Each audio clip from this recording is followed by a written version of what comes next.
अस्सलामुअलैकुम वरहमतुल्लाहि वबरकातुहू। मैं उम्मीद करती हूँ सब बहन भाइयों के खैर से आप लोग देख रहे हैं निगीना अमीन यूट्यूब व्लॉग। आज मैं अपने सब बहन भाई से जो बात करने जा रही हूँ ना, आप सब ने इस बात पे अमल करना है। वो ये बात है कि कभी भी आपकी लड़ाई हो ना अपनों से तो हार जाए, अगर आपकी लड़ाई है ना गैरों से तो जीत जाए। नंबर दूसरी बात ये है, अपने सब बहन भाइयों को मैंने कहा ये भी बताती चलूँ।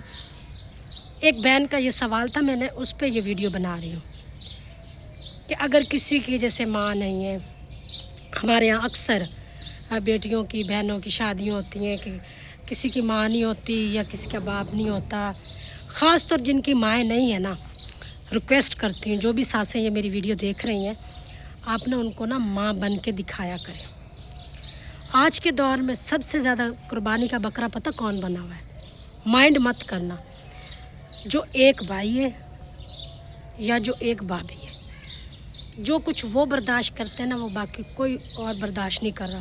जिनके 5 बेटे 6 बेटे 7 बेटे ना, वो भी इतना बर्दाश्त नहीं कर रहे जितना एक भाभी या जिसका एक भाई है, वो ज़्यादा बर्दाश्त कर रहे हैं। लेकिन जिनकी माँ नहीं होती ना, मैं रिक्वेस्ट करती हूँ उन माँओं से, उन सासों से कि उन्हें आप जो है ना अपनी बेटी समझा करें। उनका तो कोई दुख सुनने वाला है ही नहीं। जैसे हमारी बेटियाँ बहनें ब्याही गई हैं, किसी के घर में गई हुई हैं, तो इसी तरह हम लोग अपनी बहनों बेटियों का कितना ख्याल रखते हैं कि जो है ना हम उनसे छोटी छोटी चीज़ें पूछते हैं। हमें कितनी खुशी होती है कि हमारी बहनें हमारे घर आ रही हैं, हम उनका ख्याल भी रखते हैं। इसी तरह सोचें, जिनकी माएँ नहीं होती उनका ख्याल कौन रखता है? या तो अल्लाह रखता है और या फिर आप लोग का काम बनता है। जिस घर में ब्याह के आई हुई हैं उन लोग का काम बनता है कि वो अपनी बहुओं का ख्याल रखें। माएँ बन जाया करो, दरगुजर किया करो। छोटी छोटी बातें हो जाती हैं, लेकिन आप लोग तो ज़िंदगी गुजार के बैठे हुए हैं ना। जैसे अब फ़र्ज़ करो, जैसे मेरी वालदा है, मेरी खाला है, मेरी चाची, मेरी मामी, जिस तरह मेरे रिश्ते, मैं मिसाल दे के बात कर रही हूँ, वो तो अपनी ज़िंदगी गुजार के बैठे हुए हैं ना। अब उन्होंने जिस तरह चले हैं, उनका दौर था वो एक गुज़र गया। अब जैसे नए लोग हैं, नई बहुएँ, नई मतलब सासें बन रही हैं। सासें तो पुरानी होती हैं, लेकिन जब बहू आती है ना तब नई बन जाती है।